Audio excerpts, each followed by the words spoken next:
Hello students, কি খবর তোমাদের বলো? সূর্য স্যারের কেমিস্ট্রি ক্লাসে তোমাদের একটা ওয়ার্ম ওয়েলকাম।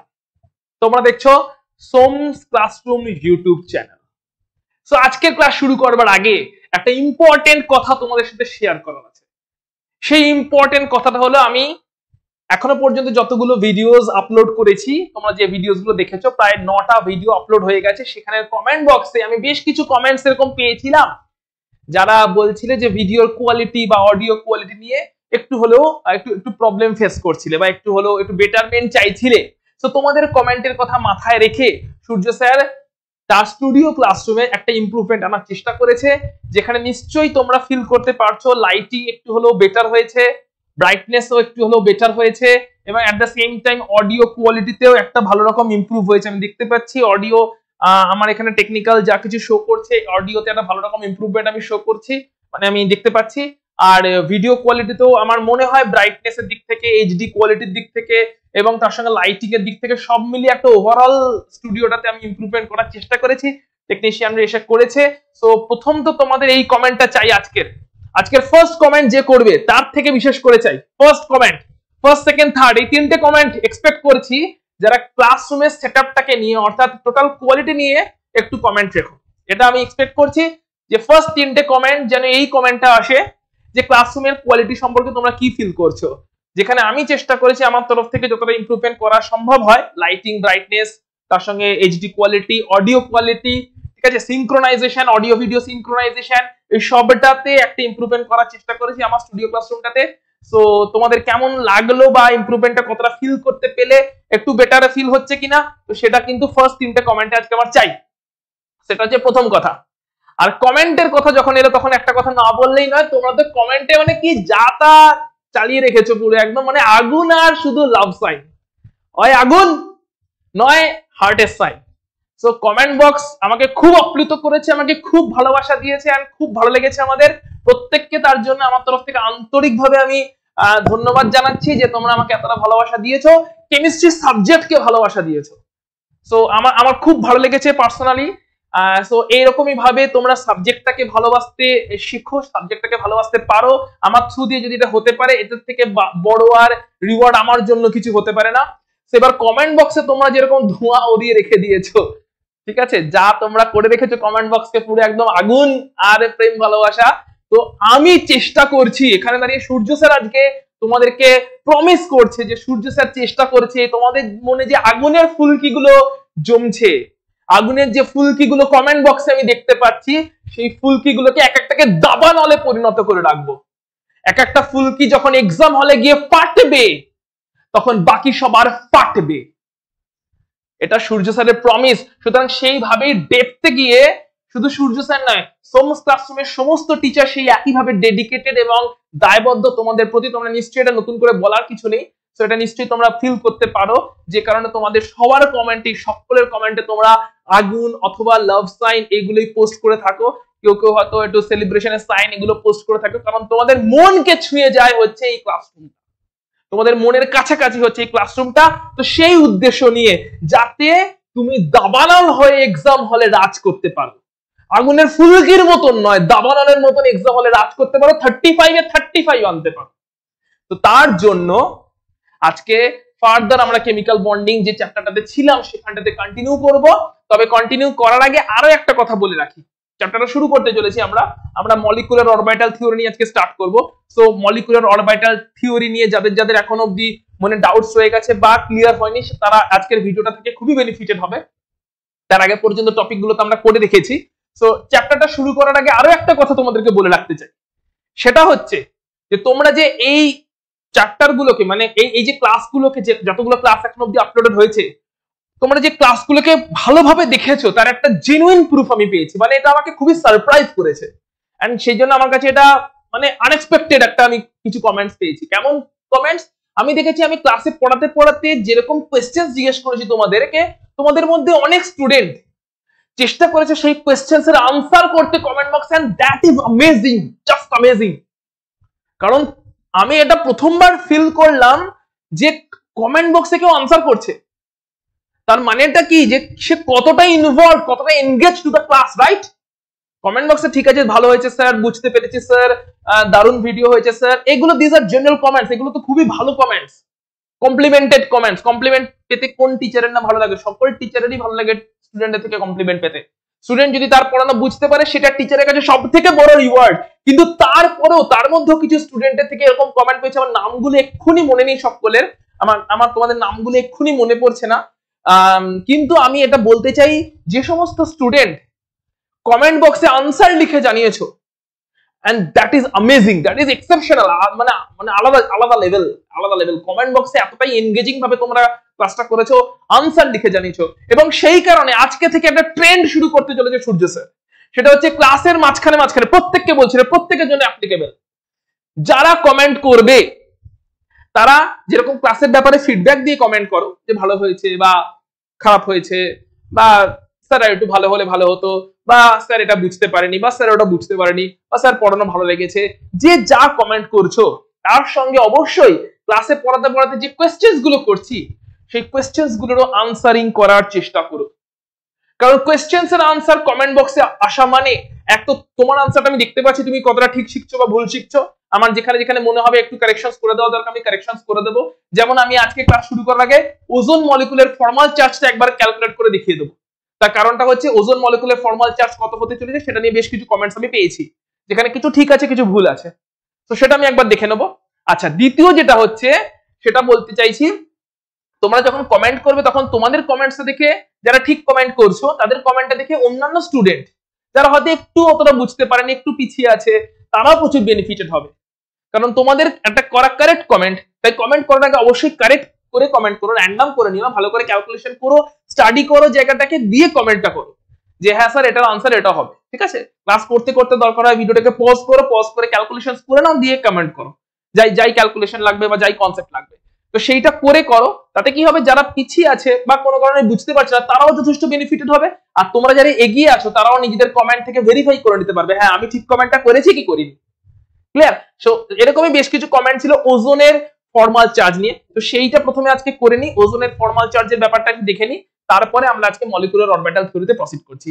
তবে তোমরা যেভাবে ভালোবাসা ছড়াচ্ছ, ঠিক আছে, আর আগুন জ্বালাচ্ছ, এটা জ্বালিয়ে রেখো।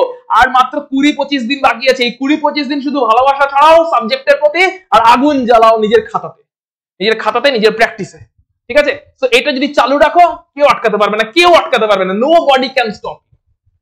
সো আজকে আমরা প্রথমে চলে আসছি ওজোনের যে ফর্মাল চার্জের পয়েন্টটা ছিল সেই পয়েন্টটা নিয়ে আমরা একটু ডিসকাস করি। সো দেখে নাও,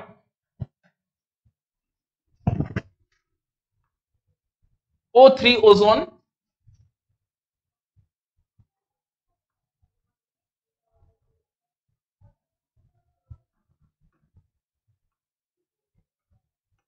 এটা হচ্ছে ওজোন মলিকুলটা স্ট্রাকচারটা।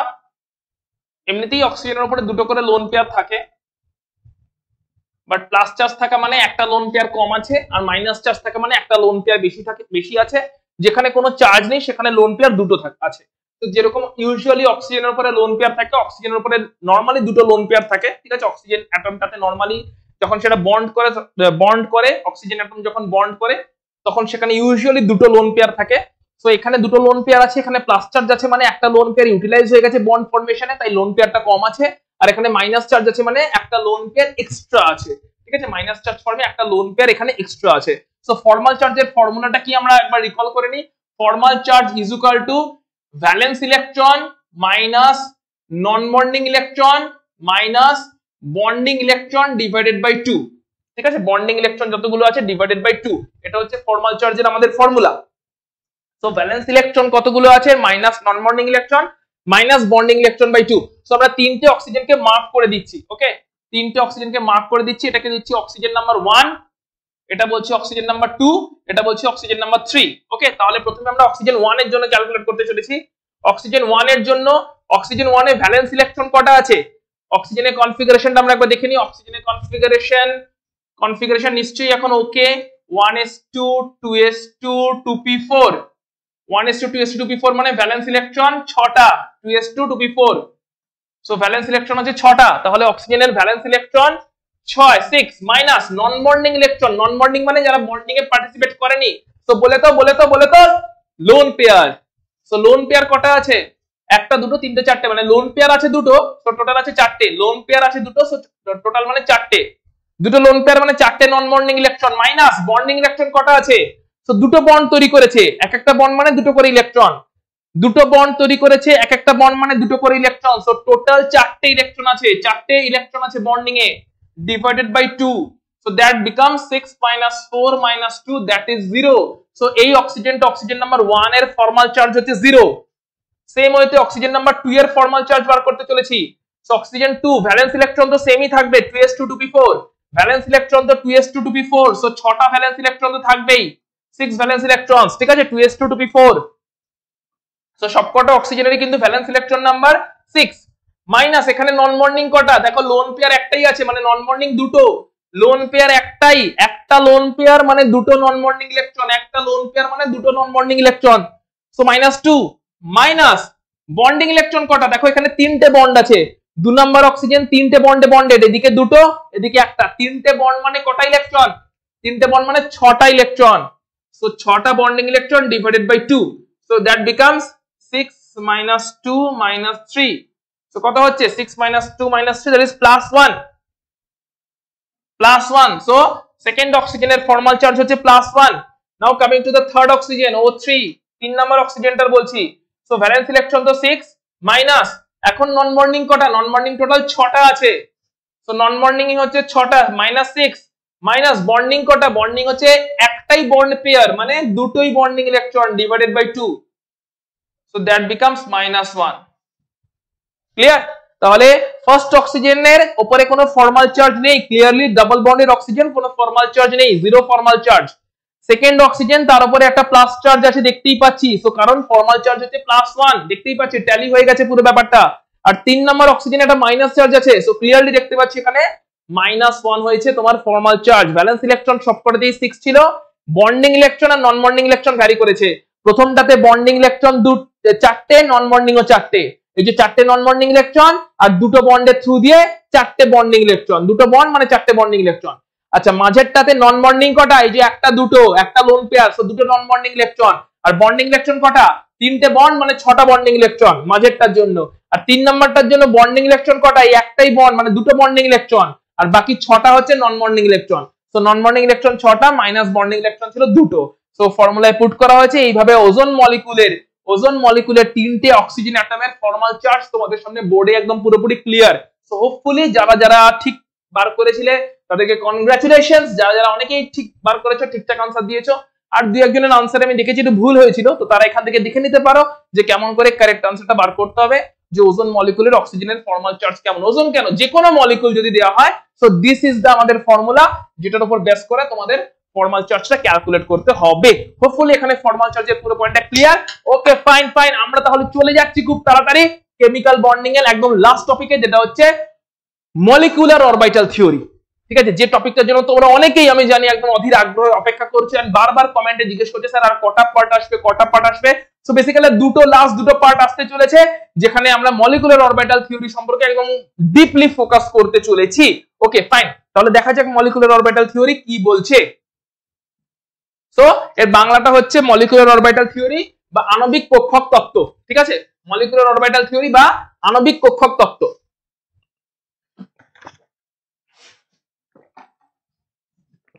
সো এখানে বেশ কিছু পস্টুলেট লেখা আছে, ঠিক আছে, এগুলো জাস্ট একবার গো থ্রু করে নিতে পারো, ভিডিওটা পজ করে একবার গো থ্রু করে নিতে পারো। আমি তোমাকে প্রত্যেকটা পয়েন্টের মানে বলে দিচ্ছি। সো যখন পরমাণুর ইলেকট্রন বিভিন্ন পারমাণবিক কক্ষকে থাকে বা অরবিটালে থাকে, সেরকম অণুর ইলেকট্রন গুলো বিভিন্ন আণবিক কক্ষকে থাকে। মানে পরমাণু যখন, তখন ইলেকট্রনের যে মেঘগুলো, তো পরমাণুতে যখন আছে ইলেকট্রনের মেঘ, সেটা আছে পারমাণবিক কক্ষক বা অ্যাটমিক অরবিটালে। যখন হচ্ছে অণুর ইলেকট্রন, তারা থাকবে আণবিক কক্ষক, মানে হচ্ছে মলিকুলার অরবিটালে। ঠিক আছে, অণুর ইলেকট্রন কিন্তু মলিকুলার অরবিটাল থাকবে। এন্ড মলিকুলার অরবিটাল গুলো অবভিয়াসলি sp df অরবিটাল নয়, ওগুলো সব অ্যাটমিক অরবিটাল, পারমাণবিক কক্ষক। ঠিক আছে, sp df এগুলো হচ্ছে সব পারমাণবিক কক্ষক। সো পরমাণু যতক্ষণ ছিল ততক্ষণ পর্যন্ত ইলেকট্রন মেঘ গুলো ছিল পারমাণবিক কক্ষক, sp df এই সমস্ত কক্ষক গুলোতে। এখন মলিকুল তৈরি হয়ে গেছে, অ্যাটম গুলো কম্বাইন করেছে, অ্যাটম কম্বাইন করে মলিকুল তৈরি করেছে। তাই মলিকুলের মধ্যে কক্ষক গুলো কেমন ভাবে থাকবে মলিকুলের মধ্যে ইলেকট্রন মেক গুলো থাকবে আণবিক কক্ষকে। অবভিয়াসলি আণবিক কক্ষক sp_df হবে না, তো কি হবে সেটা আমরা দেখবো এই থিওরিতে।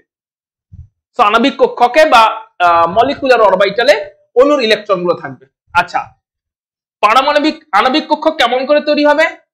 যে সমস্ত পারমাণবিক কক্ষক গুলোর শক্তি সমান তারা আণবিক কক্ষক তৈরি করবে। ঠিক আছে, যে সমস্ত পারমাণবিক কক্ষক তাদের শক্তি সমান, সমশক্তি সম্পন্ন, তারা হচ্ছে ওভারল্যাপ করবে, মিক্স হবে, হাইব্রিড হবে, এবং তারপরে তারা তৈরি করবে, মিক্সড হবে বা সুপার ইম্পোজ করবে বা হাইব্রিড হবে, এবং তারপরে তারা তৈরি করবে অ্যাটমিক মলিকুলার অরবিটাল। তার মানে অ্যাটমিক অরবিটাল যেগুলো কিনা সেম এনার্জি, সমশক্তি, কথাটা খুব ইম্পর্টেন্ট, সমশক্তি, অর্থাৎ যে সমস্ত অ্যাটমিক অরবিটাল গুলোর এনার্জি সেম তারাই কম্বাইন করে তৈরি করবে মলিকুলার অরবিটাল। আচ্ছা, কি হয়েছে? পারমাণবিক কক্ষকের ইলেকট্রন একটাই নিউক্লিয়াস দ্বারা প্রভাবিত হয়। মানেটা কি?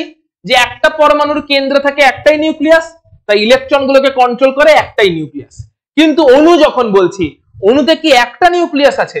অণুতে কি একটাই পরমাণু আছে? অবশ্যই না। একটা অণু মানে মিনিমাম দুটো পরমাণু আছে। তো দুটো পরমাণু যদি থেকে থাকে তাহলে দুটো নিউক্লিয়াস আছে, তাহলে অণুর ইলেকট্রন গুলো কিন্তু দুটো নিউক্লিয়াস, মিনিমাম 2 বা তার থেকে বেশি নিউক্লিয়াস দ্বারা প্রভাবিত হবে। আণবিক কক্ষকে অণুতে উপস্থিত 2 বা ততোধিক পরমাণুর নিউক্লিয়াস দ্বারা কিন্তু প্রভাবিত হয়। ঠিক আছে, তাই পারমাণবিক কক্ষক এককেন্দ্রিক, কিন্তু আণবিক কক্ষক বহুকেন্দ্রিক। এটা বলার কিছু নেই। পারমাণবিক কক্ষক মানেটাই হচ্ছে, মানে অ্যাটমিক অরবিটাল বা পারমাণবিক কক্ষক কথাটার মানেটাই হচ্ছে সেখানে একটাই নিউক্লিয়াস আছে যেটা তার ইলেকট্রনগুলোকে কন্ট্রোল করছে। অণু মানেই হচ্ছে সেখানে মোর দ্যান 1 অ্যাটম আছে, মানে মোর দ্যান 1 নিউক্লিয়াস আছে। আর একের বেশি নিউক্লিয়াস থাকা মানে তোমার অবভিয়াসলি সেই মানে সবগুলো নিউক্লিয়াসই অণুর সমস্ত ইলেকট্রন মেকটাকে কন্ট্রোল করছে। সো বহুকেন্দ্রিক, অনেকগুলো নিউক্লিয়াস দ্বারা কন্ট্রোলড হচ্ছে অণুর ইলেকট্রন গুলো। আচ্ছা, সংযোজিত পারমাণবিক কক্ষকের সংখ্যা এবং গঠিত আণবিক কক্ষকের সংখ্যা সমান হয়।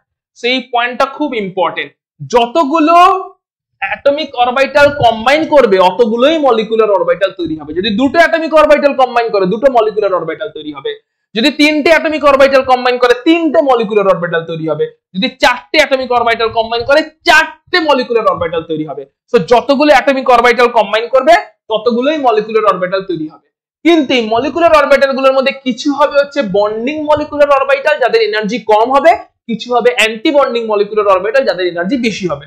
সেটাতে আসছি। আচ্ছা, যেগুলো এবার যেটা বললাম এক্ষুনি, বন্ডিং মলিকুলার অরবিটালের এনার্জি কম হয়, বন্ডিং মলিকুলার অরবিটালের এনার্জি কম হয়, আর অ্যান্টি বন্ডিং মলিকুলার অরবিটালের এনার্জি বেশি হয়। ঠিক আছে, তাই বন্ডিং মলিকুলার অরবিটাল গুলো সুস্থিত হয়, স্টেবল হয়, অ্যান্টি বন্ডিং গুলো অতটা সুস্থিত হয় না।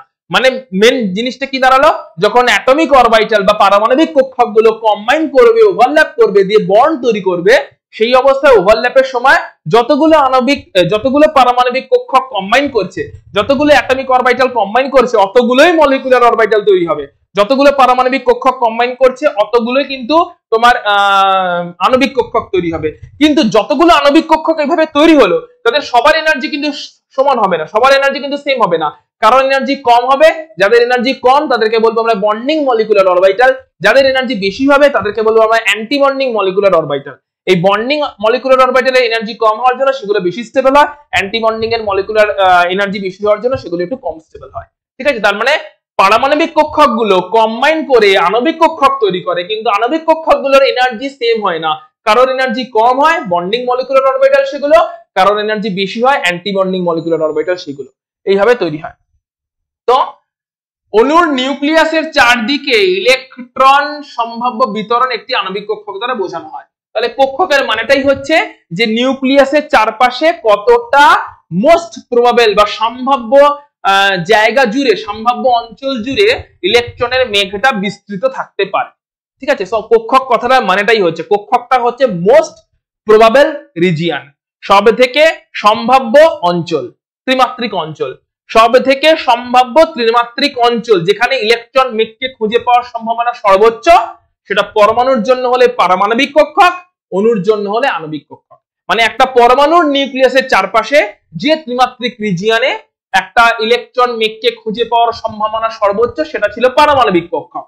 আণবিক কক্ষক একইভাবে অণু দিয়ে হবে, যে একটা অণুর নিউক্লিয়াস, একটা অণুতে তো অবভিয়াসলি দুটো তিনটে পরমাণু থাকলে দুটো তিনটে নিউক্লিয়াস আছে, তো ওই নিউক্লিয়াস গুলোর চারপাশে যে সম্ভাব্য অঞ্চলের মধ্যে, ত্রিমাত্রিক অঞ্চলের মধ্যে অণুর মধ্যে উপস্থিত থাকা সমস্ত ইলেকট্রন মিটটাকে খুঁজে পাওয়ার সম্ভাবনা সর্বোচ্চ হবে, সেই ত্রিমাত্রিক অঞ্চলটাই হবে আণবিক কক্ষক। এটা কক্ষকের ডেফিনেশন, বলার কিছু নেই নতুন ভাবে। এবং এই আণবিক কক্ষকগুলো যখন পূর্ণ হয় তখন পাউলির নীতি, হুনসের রুল এবং আউবাউ প্রিন্সিপাল সবকটা রুল ফলো। ঠিক আছে, পাউলিজ এক্সক্লুশন প্রিন্সিপাল, পাউলির অপবর্জন নীতি বা Pauli's exclusion principle, Hund's multiplicity rule এবং হচ্ছে আউবাউ প্রিন্সিপাল, এই সবকটা প্রিন্সিপাল ফলো করে অ্যাটমিক অরবিটাল গুলো ভর্তি হতো 1s 2s 2p 3s 3p 4s 3d and so on. And একইভাবে যদি এখানে sp ds নয়, কিন্তু যে যে আণবিক কক্ষক গুলোই আসবে, যে যে মলিকুলার অরবিটাল গুলোই আসবে, সেগুলো সেম সেম নিয়ম মেনেই ভর্তি হবে। ওকে, তাহলে এগুলো ছিল আমাদের জেনারেল পস্টুলেট গুলো। আমরা এখন চলে যাচ্ছি একদম এক্স্যাক্টলি কেমন করে হয়, থিওরিটিক্যালি তো বুঝলাম, এবার এক্স্যাক্টলি কেমন করে হয় একদম ডায়াগ্রামের থ্রু দিয়ে পুরো ব্যাপারটা একদম ফটাকসে গো থ্রু করে। তো দেখে নাও, প্রথমে বলছি কনস্ট্রাকটিভ আর ডিস্ট্রাকটিভ ইন্টারফারেন্স কি জিনিস, ভালো করে স্টেপ বাই স্টেপ দেখবে, একদম very easy very easy. So constructive আর ডিস্ট্রাকটিভ ইন্টারফারেন্স কি জিনিস? সো এটা একটা ওয়েভ, এটা একটা ওয়েভ, এই ওয়েভ দুটো দেখো সেম ফেজে আছে। কেমন ভাবে আছে? দে আর ইন দা সেম ফেজ, সমদশা সম্পন্ন, সেম ফেজ, সমদশা। সমদশা কথাটা মানেটা কি, বা সেম ফেজ মানেটা কি? সেম ফেজ মানে দেখো এই ওয়েভটা যখন উপরের দিকে উঠেছে, সেম টাইমে এই ওয়েভটাও উপরের দিকে মুভ করেছে এবং একই রকম ভাবে মুভ করেছে। এই ওয়েভটা টাইমের সাথে সাথে নিচের দিকে মুভ করেছে, এই ওয়েভটাও টাইমের সাথে সাথে নিচের দিকে মুভ করেছে। তার মানে একদম দুটো ওয়েভ একদম সমদশার মতন করে স্প্রেড হচ্ছে, মানে প্রোগ্রেস করছে। ঠিক আছে, দুটো ওয়েভই সমদশা সম্পন্ন, কারণ একটা ওয়েভ সময়ের সাথে সাথে যেরকম ভাবে ওপর আর নিচে যাচ্ছে, অন্য ওয়েভটা সময়ের সাথে সাথে একই রকম ভাবে ওপরে আর নিচে যাচ্ছে। এরকম করে যখন সমদশা সম্পন্ন বা সেম ফেজ ওয়ালা দুটো ওয়েভের মধ্যে সুপার ইম্পোজিশন হয়ে যায়, তারা একে অপরের সঙ্গে মিলে যায়, মিশে যায়, এটাকে বলে ইন্টারফারেন্স।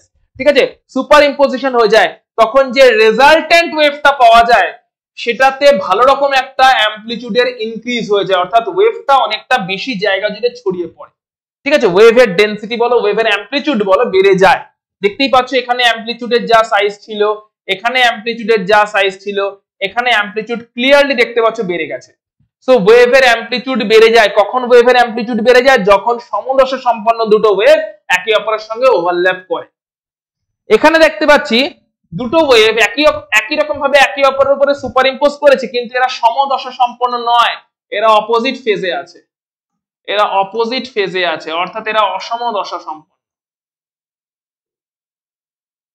কেমন করে দেখতে পাচ্ছি? দেখো এই ওয়েভটা সময়ের সাথে সাথে যখন উপরে উঠেছে, এই ওয়েভটা সময়ের সাথে সাথে কিন্তু নিচের দিকে নেমেছে, এই ওয়েভ তারপর আবার নিচের দিকে নেমেছে, তখন এই ওয়েভ উপরের দিকে উঠেছে। তার মানে ক্লিয়ারলি একটা ওয়েভের অ্যামপ্লিটিউড অন্য ওয়েভের অ্যামপ্লিটিউডকে ক্যান্সেল আউট করছে।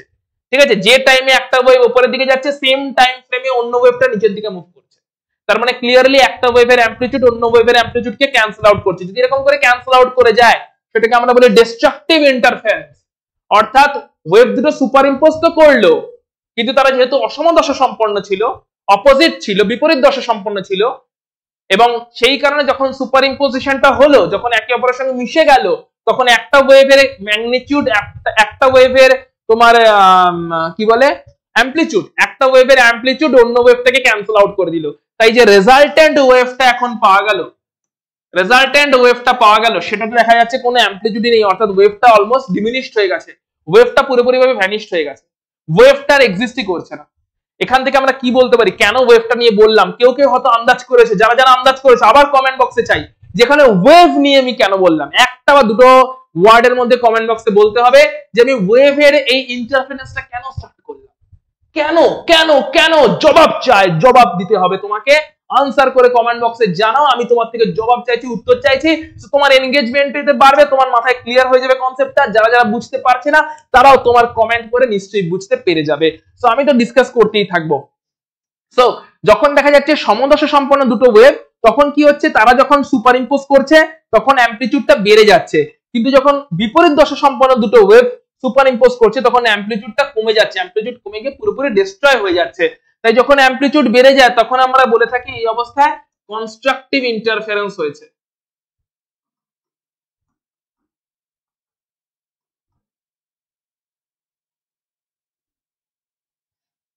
আর যখন অ্যামপ্লিটিউড একদম ডিস্ট্রয় হয়ে গেছে, একটা ওয়েভের অ্যামপ্লিটিউড অন্য ওয়েভের দ্বারা ক্যান্সেল হয়ে গিয়ে পুরো অ্যামপ্লিটিউডটা ডিস্ট্রয় হয়ে গেছে, তখন যে রেজাল্টেন্ট ওয়েভটা আমরা পেয়েছি তাকে বলছি আমরা ডিস্ট্রাকটিভ ইন্টারফারেন্স।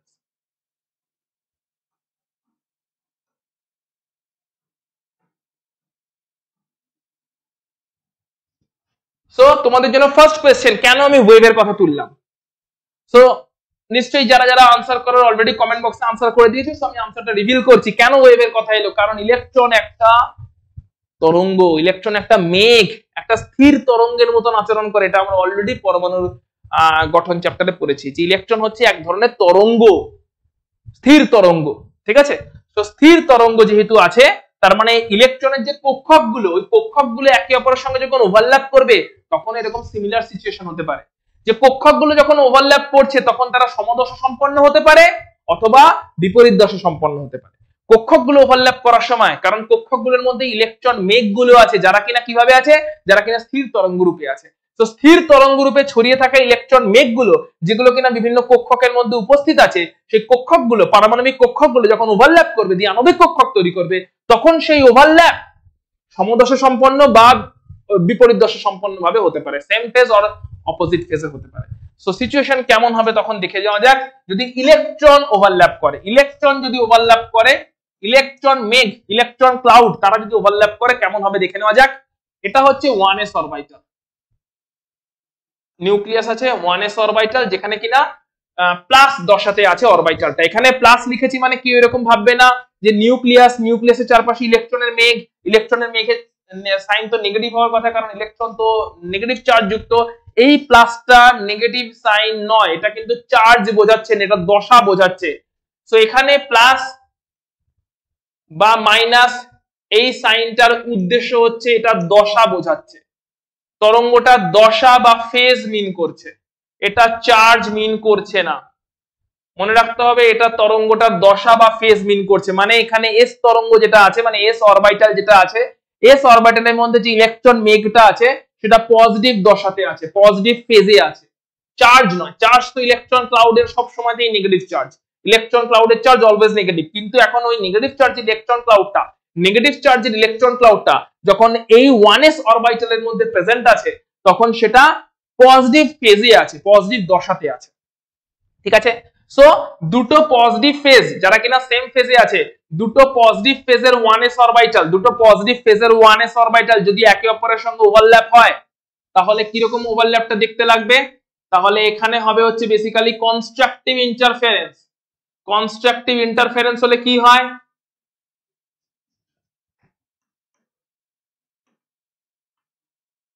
কনস্ট্রাকটিভ ইন্টারফারেন্স যদি হয়, কনস্ট্রাকটিভ ইন্টারফারেন্স হলে কি হবে?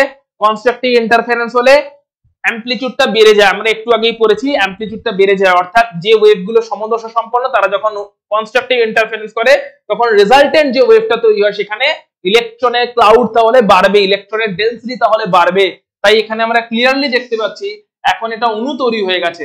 এটা ছিল পারমাণবিক কক্ষক 1s, এটা ছিল পারমাণবিক কক্ষক 1s, সেখানে যখন কনস্ট্রাকটিভ ইন্টারফারেন্স হলো, সমদশা সম্পন্ন প্লাস ফেজ সম্পন্ন দুটো 1s অরবিটাল যখন ওভারল্যাপ করলো তখন তৈরি হলো হচ্ছে একটা মলিকিউল। এই মলিকিউলের দুদিকে আছে দুটো নিউক্লিয়াস, কারণ হচ্ছে দুটো নিউক্লিয়াসের মধ্যে ওভারল্যাপটা হচ্ছে, দুটো অ্যাটমের মধ্যে ওভারল্যাপটা হচ্ছে। তাই এটা এক কেন্দ্রিক ছিল, অ্যাটমগুলো ছিল এক কেন্দ্রিক, যেটা একটু আগেও বলছিলাম। এখন এটা অণু বা মলিকিউল তৈরি হয়ে গেছে, এটা বহু কেন্দ্রিক, অনেকগুলো নিউক্লিয়াস আছে, এখানে দুটো অ্যাটম কম্বাইন করেছে তাই দুটো নিউক্লিয়াস আছে। এই দুটো নিউক্লিয়াসের পুরো জায়গাটা জুড়েই কিন্তু এই সমফেজটা, সমদশাটা ছড়িয়ে পড়েছে। মানে ক্লিয়ারলি বলতে পারি এখানে ইলেকট্রন ডেনসিটি ইনক্রিজ হয়েছে, ইলেকট্রনের ঘনত্ব ইনক্রিজ হয়েছে। অ্যামপ্লিটিউডটা যেরকম বেড়েছিল আগেরটাই দেখছিলাম যে কনস্ট্রাকটিভ ইন্টারফারেন্স যদি হয়, সমদশা সম্পন্ন ওয়েভগুলো যদি একে অপরের সঙ্গে সুপার ইম্পোজ করে, ওভারল্যাপ করে, তাহলে কনস্ট্রাকটিভ ইন্টারফারেন্স হয় এন্ড রেজাল্টেন্ট ওয়েভের অ্যামপ্লিটিউড বেড়ে যায়। সেম ওয়েতে সমদশা সম্পন্ন যখন তোমার এই এস অরবিটালের যে কক্ষকগুলো আছে সেখানে যে ইলেকট্রন মেঘগুলো আছে তারা সমদশা সম্পন্ন ছিল, তারা যখন ওভারল্যাপ করেছে তখন কনস্ট্রাকটিভ ইন্টারফারেন্স হয়েছে।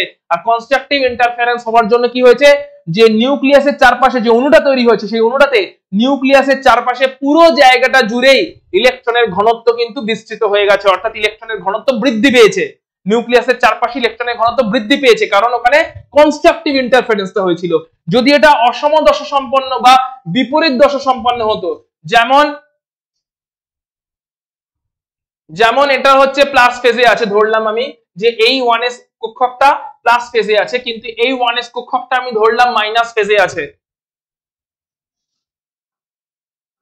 তাহলে প্লাস ফেজ আর মাইনাস ফেজের মধ্যে যখনই ওভারল্যাপ হবে, সেই ওভারল্যাপ কেমন হবে? সেই ওভারল্যাপ হবে হচ্ছে ডিস্ট্রাকটিভ ইন্টারফারেন্সের মতো। সো এখানে কি হচ্ছে? এখানে ডিস্ট্রাকটিভ ইন্টারফারেন্স হচ্ছে।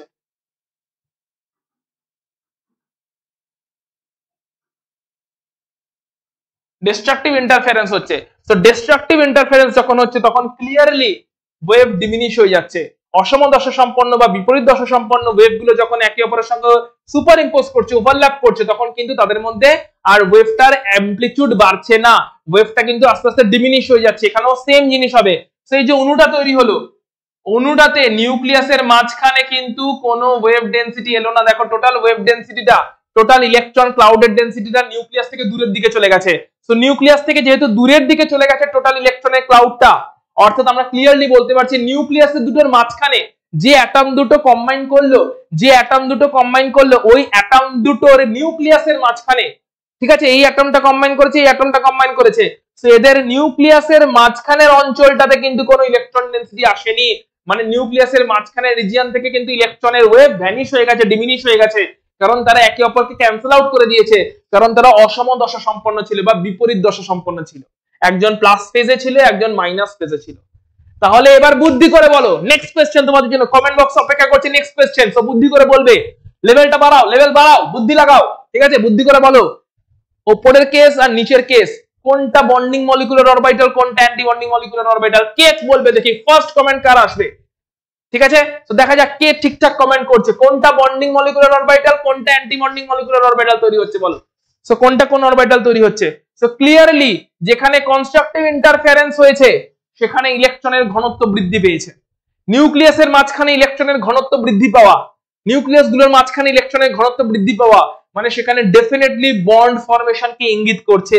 তাই এর ফলে এই যে আণবিক কক্ষকটা তৈরি হলো, মলিকুলার অরবিটালটা তৈরি হলো, এটাকে আমরা বলবো bonding molecular orbital. Bonding molecular orbital, ঠিক আছে। নিচের কেসে নিউক্লিয়াসের মাঝখানে যে রিজিয়নটা, নিউক্লিয়াসের মাঝখানে রিজিয়ন থেকে ইলেকট্রন ওয়েভ বা ইলেকট্রন মেঘ ডিমিনিশ হয়ে গেছে, ধ্বংস হয়ে গেছে, চলে গেছে, ইলেকট্রনের ওয়েভ আর নেই। তার মানে এই রিজিয়নে যে মলিকুলার অরবিটালটা তৈরি হলো, এইভাবে ওভারল্যাপের ফলে, এইভাবে সুপার ইম্পোজিশনের ফলে যে মলিকুলার অরবিটাল আমরা পেলাম সেটাকে বলবো আমরা অ্যান্টি বন্ডিং মলিকুলার অরবিটাল। সেটাকে আমরা বলবো অ্যান্টি বন্ডিং মলিকুলার অরবিটাল। মানেটা কি দাঁড়াচ্ছে? মানেটা দাঁড়াচ্ছে অ্যাটমিক অরবিটাল গুলো কম্বাইন করলে মলিকুলার অরবিটাল তৈরি হবে, কিন্তু যদি সুপার ইম্পোজিশনটা পজিটিভ ফেজ হয় বা নেগেটিভ ফেজ হয়, অর্থাৎ সমদশা সম্পন্ন ফেজের যদি সুপার ইম্পোজিশন হয়, ওয়েভ গুলো, ইলেকট্রন ওয়েভ গুলো কম্বাইন করে বা সুপার ইম্পোজ করে, তাহলে বন্ডিং মলিকুলার অরবিটাল তৈরি হয়। কারণ তাতে আণবিক অরবিটাল যেটা তৈরি হলো, মলিকুলার অরবিটাল যেটা তৈরি হলো, ওই মলিকুলার অরবিটালে ইলেকট্রন গুলোর ঘনত্ব বৃদ্ধি পেয়েছে নিউক্লিয়াসের মাঝের রিজিয়নে। দ্যাট ইজ বন্ড ফরমেশন কে ইঙ্গিত করছে সেটা, বন্ধন ফরমেশন কে ইঙ্গিত করছে সেটা। আর যখনই অপোজিট ফেজে ওভারল্যাপ হবে আণবিক পারমাণবিক কক্ষকগুলোর মধ্যে, পারমাণবিক যে কক্ষকগুলো সেখানে যখনই অপোজিট ফেজে ওভারল্যাপ হবে, তখনই ওভারল্যাপটা একে অপরকে কাটবে। কাটার জন্য কি হবে? অ্যান্টি বন্ডিং মলিকুলার অরবিটাল তৈরি হবে। ক্লিয়ার? কাটার জন্য অ্যান্টি বন্ডিং, কারণ এখন নিউক্লিয়াসের মাঝে ইলেকট্রন ঘনত্ব নেই, নিউক্লিয়াসের মাঝখান থেকে ইলেকট্রন ঘনত্ব চলে গেছে।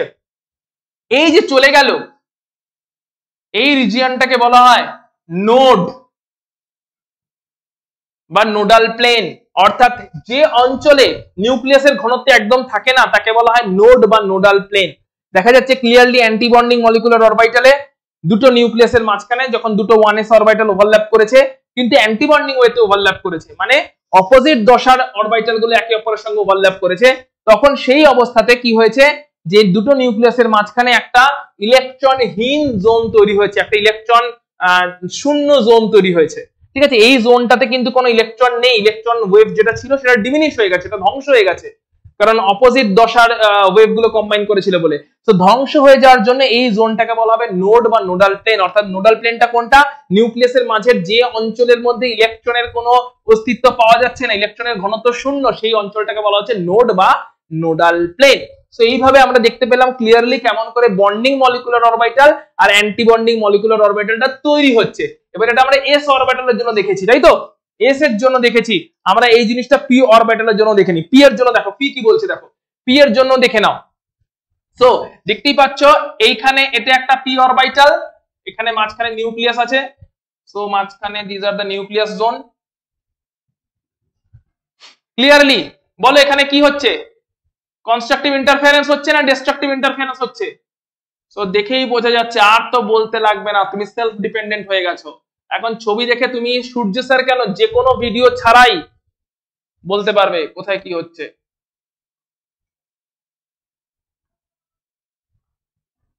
সো সেম ফেজ একে অপরের সঙ্গে ওভারল্যাপ করছে, একদম লিনিয়ারলি এসে ফেস টু ফেস ওভারল্যাপ করছে। ফেস টু ফেস ওভারল্যাপ হচ্ছে বলে এগুলো সবই কিন্তু সিগমা বন্ধন তৈরি হচ্ছে, ঠিক আছে? আমরা আগেই পড়েছি সিগমা বন্ধন তৈরি হয় এরকম করে যখন ফেস টু ফেস ওভারল্যাপ হয়, হেড অন কলিশন হয়, মুখোমুখি কলিশন হয়, ফেস টু ফেস ওভারল্যাপ হয়, তখন সিগমা বন্ধন তৈরি হয়। সো সিগমা বন্ধন যখন তৈরি হচ্ছে তখন কেমন ভাবে তৈরি হচ্ছে?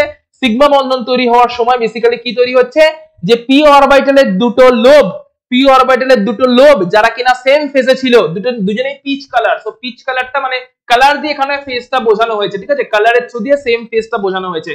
সো সেম ফেজের দুটো লোব তারা কনস্ট্রাকটিভ ইন্টারফারেন্স করেছে, আর কনস্ট্রাকটিভ ইন্টারফারেন্স হওয়ার জন্য নিউক্লিয়াসের মাঝে ক্লিয়ারলি দেখতে পাওয়া যাচ্ছে ইলেকট্রনের ঘনত্ব বৃদ্ধি পেয়েছে। তার ফলে এই যে আণবিক কক্ষকটা তৈরি হলো, এটা হচ্ছে বন্ডিং আণবিক কক্ষক বা বন্ডিং মলিকুলার অরবিটাল তৈরি হলো, সিগমা ওয়েতে তৈরি হয়েছে, তাই এটাকে আমরা বলছি sigma bonding molecular orbital. Sigma ওয়েতে তৈরি হয়েছে, অর্থাৎ হেড অন কলিশনের থ্রু দিয়ে তৈরি হয়েছে, সিগমা ওয়েতে তৈরি হয়েছে, হেড অন কলিশনের থ্রু দিয়ে, সিগমা ওয়েতে মুখোমুখি কলিশনের থ্রু দিয়ে মুখোমুখি ওভারল্যাপ হয়েছে, অর্থাৎ এটা এদিক থেকে এসে ওভারল্যাপ করেছে, এটা এদিক থেকে এসে ওভারল্যাপ করেছে, একদম মুখোমুখি ধাক্কা। তো মুখোমুখি ধাক্কা থ্রু দিয়ে, মুখোমুখি ওভারল্যাপের থ্রু দিয়ে তৈরি হয়েছে বলে যথেষ্ট স্ট্রং বন্ধন তৈরি হয়েছে, কারণ অনেকটা জায়গা জুড়ে ওভারল্যাপটা হবে। আর ওভারল্যাপটা যখন হচ্ছে তখন ক্লিয়ারলি দেখতে পাচ্ছি, ওভারল্যাপটা হওয়ার সময় দেখতে পাচ্ছি সমদশা সম্পন্ন লোবগুলো তারা কিন্তু একসাথে ওভারল্যাপ করছে। তাই এই অবস্থায় নিউক্লিয়াসের মাঝখানে ইলেকট্রনের ঘনত্ব বৃদ্ধি পেয়েছে। নিউক্লিয়াসের মাঝখানে ইলেকট্রনের ঘনত্ব বৃদ্ধি পাওয়ার জন্য যে আণবিক কক্ষক তৈরি হলো সেটা হচ্ছে বন্ডিং মলিকুলার অরবিটাল তৈরি হলো, যেটাকে আমরা বলবো সিগমা বন্ডিং মলিকুলার অরবিটাল। কিন্তু কিন্তু কিন্তু কি অন্য একটা কেসে হতে পারে, তাই না? অন্য একটা কেসে হতে পারে। আমি জানি অনেকেই প্রেডিক্ট করে নিয়েছো, সো অনেকেই যারা প্রেডিক্ট করে নিয়েছো তারা মিলিয়ে নাও, আর যারা প্রেডিক্ট করতে পারোনি তারা ফলো করো। সো ওভারল্যাপটা এরকম ভাবেও হতে পারতো, এরকম ভাবেও হতে পারতো, যেখানে দুটো বিপরীত দশা সম্পন্ন লোব পি অরবিটাল, এই পি অরবিটালটাও আসছে দিক থেকে ওভারল্যাপ করতে, এই পি অরবিটালটাও আসছে দিক থেকে ওভারল্যাপ করতে, কিন্তু দুটো বিপরীত দশা সম্পন্ন পি অরবিটালের লোব ওভারল্যাপ করছে, এর দশা আলাদা, এর দশা আলাদা। সো দুটো বিপরীত দশা সম্পন্ন পি অরবিটালের লোব যখন ওভারল্যাপ করছে, ঠিক আছে, দুটো বিপরীত দশা সম্পন্ন পি অরবিটালের লোব যখন ওভারল্যাপ করছে তখন কি হবে? তখন কিন্তু সেখানে ডিস্ট্রাকটিভ ইন্টারফারেন্স হবে। Very good prediction.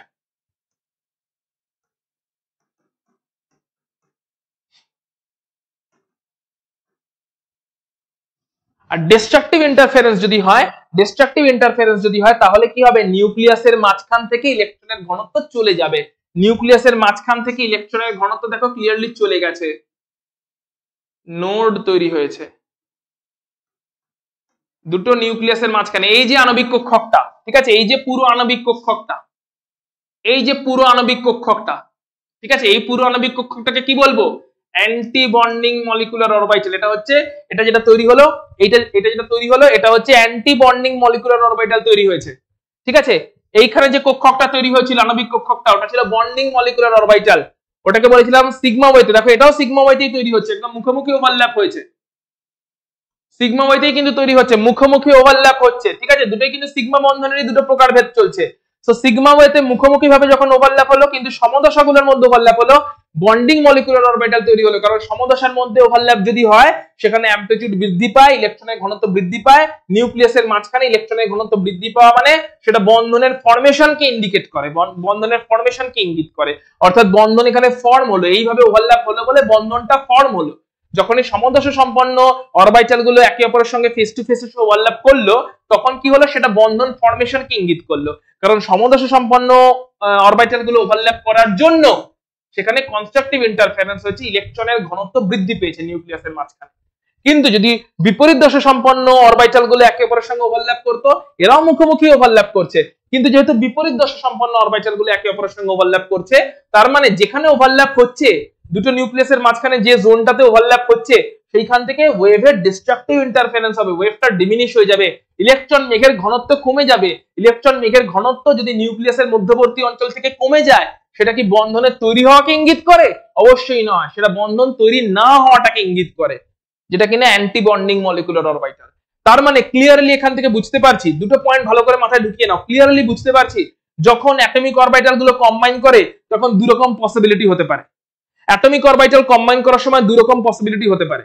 যদি সিগমা ওয়েতে কম্বাইন করছে, অর্থাৎ ফেস টু ফেস, সিগমা ওয়েতে ফেস টু ফেস, সিগমা ওয়েতে face to face, head on collision, মুখোমুখি ধাক্কা, এইভাবে যদি ওভারল্যাপ হয়, সেটা আইদার কনস্ট্রাকটিভ ওয়েতে হতে পারে, যখন সমদশা সম্পন্ন অরবিটাল গুলো একে অপরের সঙ্গে ওভারল্যাপ করবে, অথবা সেটা ডিস্ট্রাকটিভ ওয়েতে হতে পারে, যেখানে বিপরীত দশা সম্পন্ন অরবিটাল গুলো একে অপরের সঙ্গে ওভারল্যাপ করবে। যদি সমদশা সম্পন্ন অরবিটাল গুলো একে অপরের সঙ্গে ওভারল্যাপ করে কনস্ট্রাকটিভ ইন্টারফারেন্স হইতে, তাহলে সেক্ষেত্রে তৈরি হবে বন্ডিং মলিকুলার অরবিটাল, কারণ সেক্ষেত্রে নিউক্লিয়াসের মধ্যবর্তী রিজিয়নে ইলেকট্রনের ঘনত্ব বৃদ্ধি পাচ্ছে। কিন্তু যদি বিপরীত দশা সম্পন্ন যে সমস্ত অরবিটাল গুলো আছে, যে সমস্ত লোবগুলো আছে, তারাও ওভারল্যাপ করে ডিস্ট্রাকটিভ ইন্টারফারেন্স হইতে, তখন সেখানে অ্যান্টি বন্ডিং মলিকুলার অরবিটাল তৈরি হবে, কারণ বিপরীত দশা সম্পন্ন ওভারল্যাপের জন্য নিউক্লিয়াসের মধ্যবর্তী অঞ্চল থেকে ইলেকট্রনের ঘনত্ব চলে যাচ্ছে, নষ্ট হয়ে যাচ্ছে, উল্টে একটা ইলেকট্রন শূন্য জোন তৈরি হচ্ছে, ইলেকট্রন শূন্য অঞ্চল তৈরি হচ্ছে। নিউক্লিয়াসের মাঝখান থেকে ইলেকট্রন ঘনত্বগুলো দূরের দিকে চলে যাচ্ছে এবং নিউক্লিয়াসের মধ্যবর্তী রিজিয়নে বন্ধন তৈরির তো কোনো ইঙ্গিত আসছেই না, উল্টে একটা ইলেকট্রন শূন্য জোন তৈরি হচ্ছে, যাকে আমরা বলছি নোড বা নোডাল জোন বা নোডাল প্লেন। ওই প্লেনটাকে বলছি নোডাল প্লেন, ওই জোনটাকে বলছি নোডাল জোন, জায়গাটাকে বলছি নোড। নোড বা নোডাল জোন বা নোডাল প্লেন তৈরি হয়েছে, তখন আমরা বলছি অ্যান্টি বন্ডিং মলিকুলার অরবিটাল তৈরি হচ্ছে। তাহলে ওভারল্যাপ যখন সিগমা ওয়েতে হয়, সিগমা ওয়েতে যখন ওভারল্যাপ হয়, হয় বন্ডিং মলিকুলার অরবিটাল তৈরি হয় যখন সেম ফেজ ওভারল্যাপ হয়, অথবা অপোজিট ফেজের অরবিটালে ওভারল্যাপ হলে অ্যান্টি বন্ডিং মলিকুলার অরবিটাল তৈরি হবে। ক্লিয়ারলি 50-50 চান্স এখান থেকে পরিষ্কার বোঝা যাচ্ছে। মানে খুব স্ট্রং পয়েন্ট বলতে চলেছি, মানে যখন দুটো অরবিটালের ওভারল্যাপ হবে, দুটো অরবিটালের ওভারল্যাপ হবে, তখন সেখানে 50-50 চান্স থাকছে। দুটো অরবিটাল সেম ফেজ ওয়েতে ওভারল্যাপ করতে পারে ফর্মিং বন্ডিং মলিকুলার অরবিটাল, অথবা দুটো অরবিটাল, দুটো অ্যাটমিক অরবিটাল অপোজিট ফেজ ওয়েতে ওভারল্যাপ করতে পারে forming anti bonding molecular orbital. দুটো অ্যাটমিক অরবিটাল যখনই ওভারল্যাপ করবে, এই দুটো অপশনই থাকছে। সিগমা ওয়েতে যদি তারা ওভারল্যাপ করে, হেড অন কলিশনের থ্রু দিয়ে, মুখোমুখি কলিশনের থ্রু দিয়ে যদি তারা ওভারল্যাপ করে, তাহলে সেক্ষেত্রে দুটো অপশনই থাকছে, দুটো অরবিটাল যখন ওভারল্যাপ করছে। কনস্ট্রাকটিভ ইন্টারফারেন্স ওয়েতে যদি ওভারল্যাপ করে, সেম ফেজে যদি ওভারল্যাপ করে, বন্ডিং মলিকুলার অরবিটাল তৈরি হবে, যার এনার্জি কম হবে, যেটা স্টেবল হবে, কারণ সেটা বন্ধন ফর্মেশনকে ইঙ্গিত করছে, ইলেকট্রনের ঘনত্ব বৃদ্ধি পাচ্ছে নিউক্লিয়াসের মাঝখানে। আর যদি দুটো অরবিটাল অপোজিট ফেজে একে অপরের সঙ্গে ওভারল্যাপ করে ডিস্ট্রাকটিভ ইন্টারফারেন্স হইতে, তাহলে ইলেকট্রনের ঘনত্ব চলে যাচ্ছে, নিউক্লিয়াসের মধ্যবর্তী অঞ্চল থেকে ইলেকট্রনের ঘনত্ব চলে যাচ্ছে, যেটা বন্ধন তৈরি না হওয়াকে ইন্ডিকেট করছে, অ্যান্টি বন্ডিং মলিকুলার অরবিটাল তৈরি হবে। তার মানে 50-50 চান্স থাকছে দুটো অরবিটালের, দুটো অ্যাটমিক অরবিটালের ওভারল্যাপের ফলে, দুটো অ্যাটমিক অরবিটালের ওভারল্যাপের ফলে 50% চান্স থাকছে বন্ডিং মলিকুলার অরবিটাল তৈরি হওয়ার, 50% চান্স থাকছে অ্যান্টি বন্ডিং মলিকুলার অরবিটাল তৈরি হওয়ার। যে অরবিটালের এনার্জি কম সেটা হবে বন্ডিং মলিকুলার অরবিটাল, যে অরবিটালের এনার্জি বেশি সেটা হবে অ্যান্টি বন্ডিং মলিকুলার অরবিটাল। যদি এতদূর অবধি পুরোপুরি ক্লিয়ার হয়ে থাকে, তাহলে সিগমা ওয়েতে যে অ্যান্টি বন্ডিং মলিকুলার অরবিটাল তৈরি হলো তাকে আমরা বলবো sigma star anti bonding molecular orbital. ঠিক আছে, তাহলে সিগমা বন্ডিং মলিকুলার অরবিটাল বা sigma star anti bonding molecular orbital. তাহলে মলিকুলার অরবিটাল গুলোর নাম কি রকম হচ্ছে? এসপিডিএফ ওয়েতে নয়, এসপিডিএফ এই ওয়েতে কিন্তু হচ্ছে না, মলিকুলার অরবিটাল গুলোর নাম হচ্ছে সিগমা স্টার এই ওয়েতে নাম হচ্ছে। তাহলে এটা সিগমা ওয়েতে হলো। যদি আমরা পাই ওয়েতে দেখি, আমরা জানি পাই ওয়ে মানে কেমন, সাইড ওয়াইজ ল্যাটারাল ওভারল্যাপ হবে, সাইড ওয়াইজ বা ল্যাটারাল ওভারল্যাপ হবে। সাইড ওয়াইজ বা ল্যাটারাল ওভারল্যাপ যদি হয়, তাহলে দেখে নাও কি কি কেস হতে পারে। তো এখন পাই বন্ধন, পাই ওয়েতে এখন ওভারল্যাপটা হচ্ছে। সো পাই ওয়েতে যদি ওভারল্যাপ হয়, ক্লিয়ারলি এরা কি সমদশা সম্পন্ন ছিল? একদমই সমদশা সম্পন্ন ছিল না, অপোজিট ফেজ ওভারল্যাপ হয়েছে। অপোজিট ফেজের যদি ওভারল্যাপ হয়, এখানে ডিস্ট্রাকটিভ ইন্টারফারেন্স হয়েছে। ডিস্ট্রাকটিভ ইন্টারফারেন্স যদি হয়ে যায়, তার মানে ইলেকট্রন ঘনত্ব নিউক্লিয়াসের মধ্যবর্তী অঞ্চল থেকে চলে গেছে, ইলেকট্রনের ঘনত্ব নষ্ট হয়েছে নিউক্লিয়াসের মধ্যবর্তী অঞ্চল থেকে, নষ্ট হয়ে গেছে ডিস্ট্রাকটিভ ইন্টারফারেন্সের জন্য। তার মানে তখন তৈরি হচ্ছে pi star antibonding molecular orbital, pi star antibonding molecular orbital. Clearly দেখতে পাচ্ছ নিউক্লিয়াস দুটোর মাঝখানে এই নোডাল প্লেন তৈরি হয়েছে।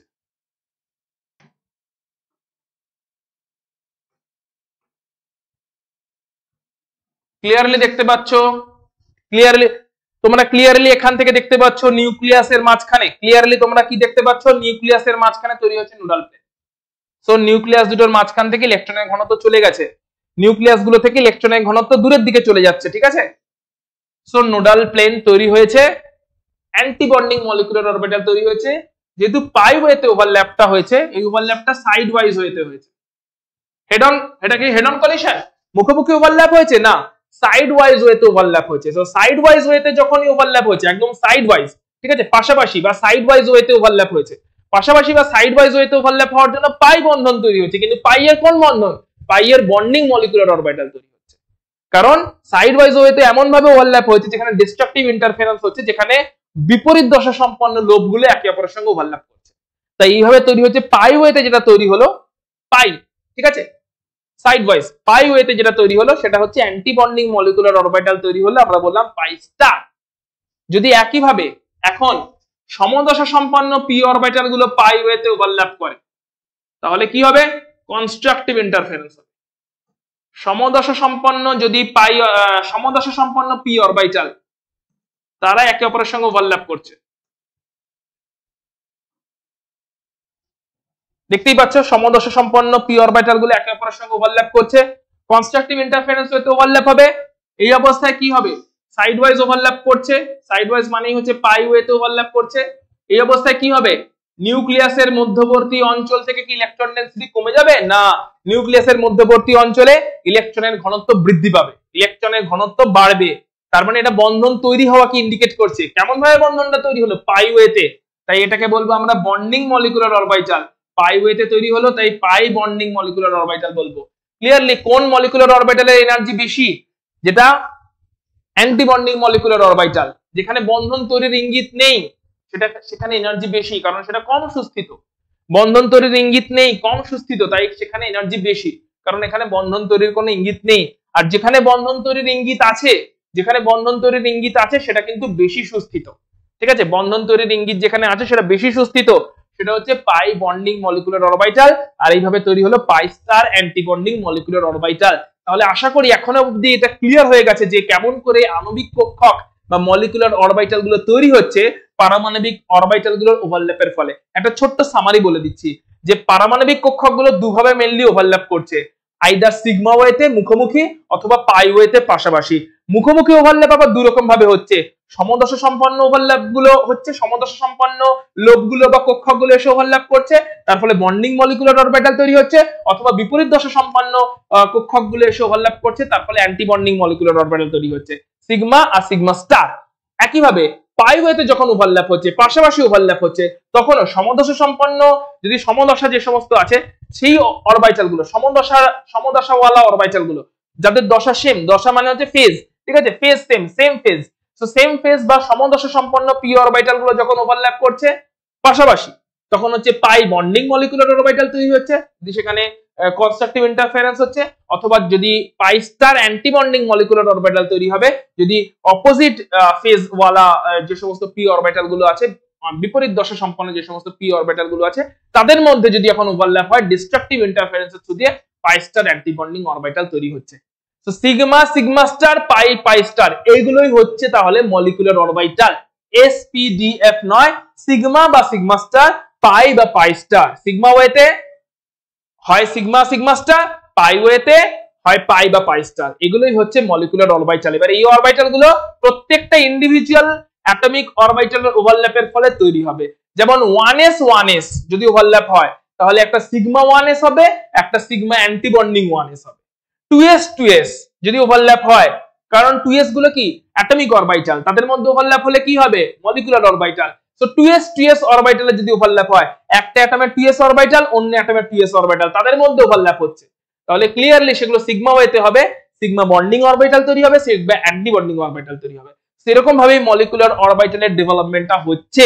সো আমরা একটু দেখে নিই কেমন করে এই এক্সাক্ট ডেভেলপমেন্টটা হচ্ছে। সো দেখো ডেভেলপমেন্টের শর্তটা দেখে নাও, ডেভেলপমেন্টের শর্তটা দেখে নাও। আজকে আমরা ডেভেলপমেন্ট অবধি পুরোপুরি করে নেবো, কেমন করে এক্স্যাক্টলি অরবিটালটা তৈরি হচ্ছে সেই অরবিটালের ডেভেলপমেন্টটা করে নেবো। শর্তটা হচ্ছে ইওএস রুল, মানে এনার্জি ম্যাচিং হতে হবে। যে সমস্ত অরবিটাল গুলো ওভারল্যাপ করবে, যে সমস্ত অ্যাটমিক অরবিটাল গুলো ওভারল্যাপ করবে তাদের সমশক্তি সম্পন্ন হতে হবে, তাদের মধ্যে ভালো রকমের একটা ওভারল্যাপ হতে হবে, আর তাদের মধ্যে সিমেট্রি থাকতে হবে, সেম সিমেট্রি, মানে পি অরবিটাল যেন তারা ওভারল্যাপ করে, এস অরবিটাল যেন তারা ওভারল্যাপ করে। এস অরবিটালের সঙ্গে পি অরবিটালের ওভারল্যাপ হওয়ার চান্সেস কম থাকে। সো সমশক্তি সম্পন্ন হতে হবে, ওভারল্যাপের পরিমাণ বেশি হতে হবে এবং সিমেট্রি থাকতে হবে, অর্থাৎ যে অরবিটাল গুলো ওভারল্যাপ করছে তারা যেন সিমেট্রি, সেম সিমেট্রি হয়।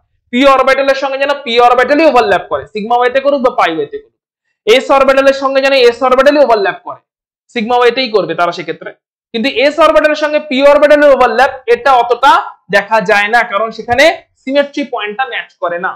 সো সমশক্তি সম্পন্ন হতে হবে, ওভারল্যাপের পরিমাণ বেশি হতে হবে এবং সিমেট্রি মানে প্রতিসম হতে হবে, ঠিক আছে, সিমেট্রিক্যাল হতে হবে। সিমেট্রিক্যাল অরবিটাল গুলো ওভারল্যাপ করলে তখন সেক্ষেত্রে সেই ওভারল্যাপ পসিবল হয় এবং সেখানে মলিকুলার অরবিটাল বা আণবিক কক্ষক তৈরি হয়। এবার দেখে নেওয়া যাক এনার্জি সিকোয়েন্সে কেমন লাগছে তাহলে। সো ধরলাম এটা একটা হাইড্রোজেন অ্যাটমের অ্যাটমিক অরবিটাল, এটা আর একটা হাইড্রোজেন অ্যাটমের অ্যাটমিক অরবিটাল। সো দুটো ইন্ডিভিজুয়াল হাইড্রোজেন অ্যাটমের অ্যাটমিক অরবিটাল বসে আছে 1s অরবিটাল। হাইড্রোজেনের কনফিগারেশন আমরা সকলে জানি, হাইড্রোজেনের কনফিগারেশন 1s1। সো এটা একটা হাইড্রোজেন অ্যাটমের অ্যাটমিক অরবিটাল, হাইড্রোজেন অ্যাটমের 1s1 অ্যাটমিক অরবিটাল, ওটা আর একটা হাইড্রোজেন অ্যাটমের অ্যাটমিক অরবিটাল 1s1। এদের মধ্যে এনার্জির সিমিলারিটি আছে কারণ দুটোই 1s অরবিটালে আছে। সো এই অ্যাটমটারও হাইড্রোজেনেরও যা 1s এর এনার্জি, ওই অ্যাটমটারও 1s অরবিটালের সেম এনার্জি। সো এনার্জি সমান, অবভিয়াসলি এনার্জি সমান এবং দুটোই s অরবিটাল, এটা 1s ওটা 1s। সো 1s এর মধ্যে সিমেট্রিও থাকবে এবং সেখানে ওভারল্যাপ হওয়ারও চান্স থাকবে। তার মানে এনার্জি, ওভারল্যাপ এবং সিমেট্রি তিনটে পয়েন্টই ম্যাচ করছে যখন একটা হাইড্রোজেনের অ্যাটমিক অরবিটালের সঙ্গে অন্য একটা হাইড্রোজেনের অ্যাটমিক অরবিটালের ওভারল্যাপ হচ্ছে। এবারে ওভারল্যাপ দুই রকম ভাবে হতে পারে, কিভাবে? একটা হচ্ছে বন্ডিং ওয়েতে, একটা অ্যান্টি বন্ডিং ওয়েতে। যখন দুটো s ওভারল্যাপ করবে, দুজনেই সেম ফেজে ছিল, এই অবস্থায় হতে পারে, তাহলে বন্ডিং মলিকুলার অরবিটাল তৈরি হবে, যেটা হচ্ছে এইটা সিগমা বন্ডিং মলিকুলার অরবিটাল তৈরি হয়েছে, ঠিক আছে, সিগমা বন্ডিং মলিকুলার অরবিটাল তৈরি হচ্ছে, সিগমা 1s। কখন তৈরি হয়েছে? যখন সেম ফেজে s অরবিটাল গুলো ছিল। আর যদি অপোজিট ফেজে s অরবিটাল গুলো থেকে থাকে এবং এই অবস্থায় তাদের মধ্যে ওভারল্যাপ হয় ডিস্ট্রাকটিভ ইন্টারফারেন্সের থ্রু দিয়ে, তাহলে তৈরি হবে sigma star 1s anti bonding molecular orbital. So এইভাবে তৈরি হলো অ্যান্টি বন্ডিং মলিকুলার অরবিটাল, আর এখানে তৈরি হলো bonding molecular orbital. Anti bonding molecular orbital, bonding molecular orbital. আমরা কিন্তু এমোর ডেভেলপমেন্টে চলে এসেছি। এবারে দেখতেই পাচ্ছি দুটো অ্যাটমিক অরবিটাল কম্বাইন করেছে। কটা অ্যাটমিক অরবিটাল কম্বাইন করলো তাহলে? একটা, দুটো অ্যাটমিক অরবিটাল কম্বাইন করে দুটো মলিকুলার অরবিটাল তৈরি করেছে, একটা বন্ডিং ওয়েতে, একটা অ্যান্টি বন্ডিং ওয়েতে, একটা বন্ডিং ওয়েতে, একটা অ্যান্টি বন্ডিং ওয়েতে। ক্লিয়ার? তাহলে যতগুলো অ্যাটমিক অরবিটাল কম্বাইন করে অতগুলোই কিন্তু মলিকুলার অরবিটাল তৈরি হয়, একটা বন্ডিং ওয়েতে, একটা অ্যান্টি বন্ডিং ওয়েতে। 50-50 চান্সেস থাকে অলওয়েজ, কারণ সেম ফেজের ওভারল্যাপ করার চান্স 50%, অপোজিট ফেজ গুলো ওভারল্যাপ করার চান্সও 50%। এবারে চলে আসছে ইলেকট্রন কেমন করে ভর্তি হবে। সো 1s এ একটা ইলেকট্রন, 1s এ একটা ইলেকট্রন, এই দুটো ইলেকট্রন ছিল দুটো ইন্ডিভিজুয়াল অ্যাটমে। কিন্তু যখনই এই হাইড্রোজেন অ্যাটম আর এই হাইড্রোজেন অ্যাটম কম্বাইন করলো, দুটো হাইড্রোজেন অ্যাটম যখন কম্বাইন করলো দিয়ে H2 মলিকিউল তৈরি করলো, ওই দুটো ইলেকট্রনই, এই ইলেকট্রনটা, এই 1s1 ইলেকট্রনটা এবং এই দিকের 1s1 ইলেকট্রনটা, এই দুটো ইলেকট্রনই এখন আর কোনো নির্দিষ্ট একটা অ্যাটমের নয়, দুটো ইলেকট্রনই এখন পুরো H2 মলিকিউলের। দুটো ইলেকট্রনই এখন কিন্তু পুরো H2 মলিকিউলটার, কোনো নির্দিষ্ট একটা অ্যাটমের নয়। তাহলে পুরো H2 মলিকিউলের ঘর কোনটা? H2 মলিকিউলের ঘর কিন্তু 1s নয়, H2 মলিকিউলের ঘর হচ্ছে এই sigma 1s, sigma star 1s। নতুন তৈরি হওয়া মলিকুলার অরবিটালটাই হচ্ছে H2 মলিকিউলটার ঘর, যেখানে ইলেকট্রন গুলো থাকবে according to Pauli, Hund's and Aufbau. তাহলে according to Pauli, Hund and Aufbau দুটো ইলেকট্রন টোটাল আছে। ওই দুটো ইলেকট্রন অবভিয়াসলি সর্বনিম্ন যে এনার্জি লেভেল থাকবে, that is sigma bonding molecular orbital energy level, সেইখানে দুটো ইলেকট্রন ভর্তি হবে। এন্ড দুটো ইলেকট্রন ভর্তি হবে ততক্ষণ পর্যন্ত এখানে উপরে আগে যাবে না, আউটবাউ প্রিন্সিপাল বলবে আগে নিচের লেভেল ভর্তি হবে, নিচের এনার্জি শেল বা এনার্জি লেভেল ভর্তি হবে, তারপরেই উপরের এনার্জি লেভেলে যাবে। তো আউটবাউ অনুযায়ী দুটোই এখানে ভর্তি হবে এবং তারা অপোজিট স্পিনে ভর্তি হবে, কারণ চারটে কোয়ান্টাম নাম্বার সেম হতে পারে না, পাউলি বলে দিয়ে গেছে। ঠিক আছে, সো অবভিয়াসলি ঠিক যেরকম ভাবে অ্যাটমিক অরবিটাল ভর্তি হতো, অ্যাটমিক অরবিটাল কেমন করে ভর্তি হতো, আগে নিচের লেভেল ফুলফিল হতো উইথ অপোজিট স্পিন, সবকটা অরবিটাল ফুলফিল হতো, তারপরেই হায়ার লেভেলে যেত ইলেকট্রন ফুলফিল হতে। তো সেম ওয়ে এখানে সিগমা বন্ডিং তার এনার্জি কম, সিগমা অ্যান্টি বন্ডিং তার এনার্জি বেশি। তো সিগমা বন্ডিং এ প্রথমে এনার্জি ইলেকট্রন ভর্তি হবে, তারপরে সিগমা অ্যান্টি বন্ডিং এ ইলেকট্রন যাবে। টোটাল ইলেকট্রন ছিল কটা? দুটো, কারণ 1s1 এখানে 1s1 ওখানে, সো দুটো হাইড্রোজেন অ্যাটম থেকে দুটো ইলেকট্রনই আসছে। ওই দুটো ইলেকট্রন কোথায় যাবে তাহলে? দুটো ইলেকট্রনই যাবে তাহলে সিগমা বন্ডিং মলিকুলার অরবিটালে, এবং sigma star anti bonding molecular orbital ফাঁকা থাকবে কিন্তু ফাঁকা থাকবে। তাহলে এটা হলো হাইড্রোজেনের মলিকুলার অরবিটাল ডায়াগ্রাম, একদম সিম্পলেস্ট মলিকুলার অরবিটাল ডায়াগ্রামটা তোমাদের সামনে প্রেজেন্ট করলাম, যেখানে হাইড্রোজেন অ্যাটমের 1s অরবিটাল গুলো ওভারল্যাপ করেছে একবার বন্ডিং ওয়েতে উইথ কনস্ট্রাকটিভ ইন্টারফারেন্স, যেখানে সেম ফেজ s অরবিটাল গুলো ওভারল্যাপ করেছে একবার অ্যান্টি বন্ডিং ওয়েতে উইথ ডিস্ট্রাকটিভ ইন্টারফারেন্স, যেখানে অপোজিট ফেজের s অরবিটাল গুলো একে অপরের সঙ্গে ওভারল্যাপ করেছিল। বন্ডিং মলিকুলার অরবিটালটার এনার্জি কম, অ্যান্টি বন্ডিংটার এনার্জি বেশি। দুটো ইলেকট্রনই এখন এই মলিকুলার অরবিটালে যখন ভর্তি হচ্ছে তখন পাউলি, হুন্ড এন্ড আউটবাউকে ফলো করে হচ্ছে। দুটো ইলেকট্রনই এখন পুরো H2 মলিকুলটার জন্য বিলং করছে, so this is for H2 molecule, H2 মলিকুলের মলিকুলার অরবিটাল। সো দুটো ইলেকট্রনই এখন belongs to, both electrons belong to H2 molecule, কোনটা নির্দিষ্ট অ্যাটমের কিন্তু ইলেকট্রন নয়।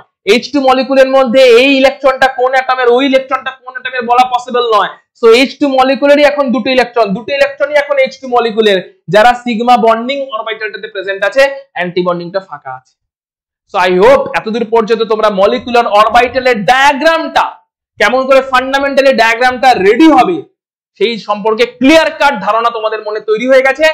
নেক্সট ভিডিওতে, যেটা কিনা আমাদের লাস্ট ভিডিও হতে চলেছে, সেই ভিডিওতে আমরা টোটাল মলিকুলার অরবিটালের কেস স্টাডি গুলো দেখব, যেখানে আমরা পুরো ডায়াগ্রামটা ডেভেলপ করব।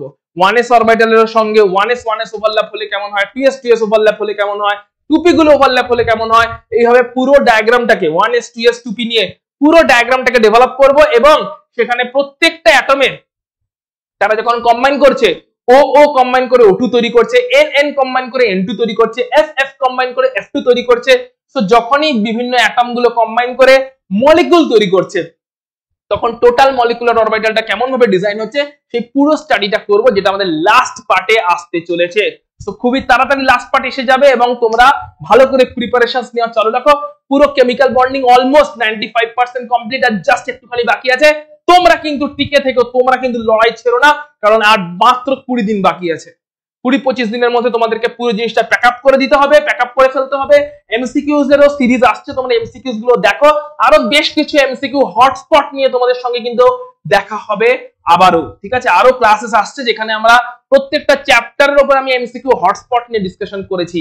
তো সেই এমসিকিউ হটস্পটের অ্যানাউন্সমেন্টটা করলাম আজকের ক্লাসের শেষে, যেটা কিন্তু তোমাদেরকে আগে জানাইনি। সো তোমাদের জন্য শুধুমাত্র এই চ্যাপ্টারটা নয়, এরপরে এমসিকিউ হটস্পট আসতে চলেছে, যেখানে কিনা বেশ কিছু ইম্পর্টেন্ট এমসিকিউজ নিয়ে, প্রত্যেকটা চ্যাপ্টারে বেশ কিছু ইম্পর্টেন্ট এমসিকিউজ নিয়ে আমরা ডিসকাশন করব, যাতে তুমি, ওই যে বলেছিলাম শুরুতে, তুমি যখন ফাটবে বাকি সবার ফাটবে।